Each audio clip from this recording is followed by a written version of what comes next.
चुड़ैल की वापसी। कस्बे के बाहर जंगल के बीचों बीच एक पुराना बंगला था। लोग कहते हैं कि वहाँ कोई जाता नहीं क्योंकि उस घर में एक चुड़ैल का साया रहता है। फिर भी शहर के आए 4 दोस्त विकास, नेहा, रोहन और प्रिया ने उस घर बंगले को किराए पर लिया। उन्हें सस्ता सौदा मिला और वे वह इस रोमांचक वीकेंड के गेटवे मनाकर खुशी थे। पहली शाम को सब कुछ ठीक था।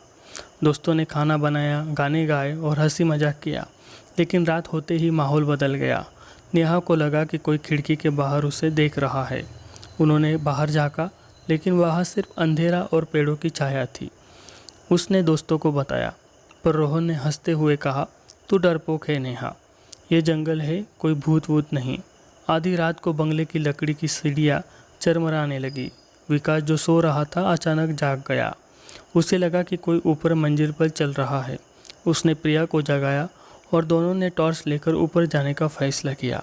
वहाँ एक पुराना कमरा था जिसका दरवाज़ा जाम हो गया था। जैसे ही विकास ने दरवाज़ा खटखटाया, अंदर से एक ठंडी सी सांस की आवाज़ सुनाई दी। दोनों डर कर नीचे भागे। सुबह रोहन ने मजाक उड़ाया, लेकिन प्रिया ने गांव के एक चाय वाले से बंगले की कहानी पूछी। उसने बताया कि कई साल पहले एक औरत जिसका नाम माया था उस बंगले में रहती थी। गांव वालों ने उसे चुड़ैल समझकर मार डाला। तब से उसकी आत्मा हर वक्त उस व्यक्ति को परेशान करती है जो वहाँ बंगले में रहने की कोशिश करता है। दूसरी रात नेहा ने सपने में एक औरत को देखा, लंबे काले बाल, फटी हुई साड़ी और खून से लने हाथ।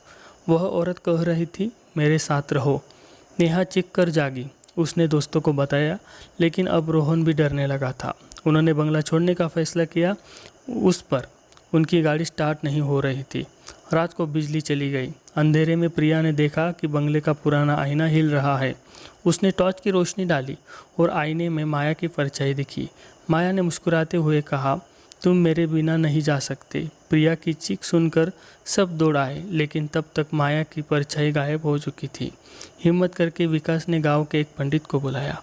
पंडित ने बताया कि माया की आत्मा को शांति नहीं मिली क्योंकि उसका अंतिम संस्कार नहीं हुआ था। पंडित जी ने एक पूजा की और माया के लिए प्रार्थना की। पूजा के दौरान बंगले में ठंडी हवाएं चलने लगी और एक औरत की चीख सुनाई देती थी। फिर भी सब शांत हो गया।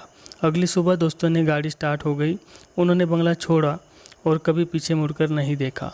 लेकिन गांव वाले कहते हैं कि माया की आत्मा अभी भी उस बंगले में भटकती है, नए मेहमानों के इंतजार में।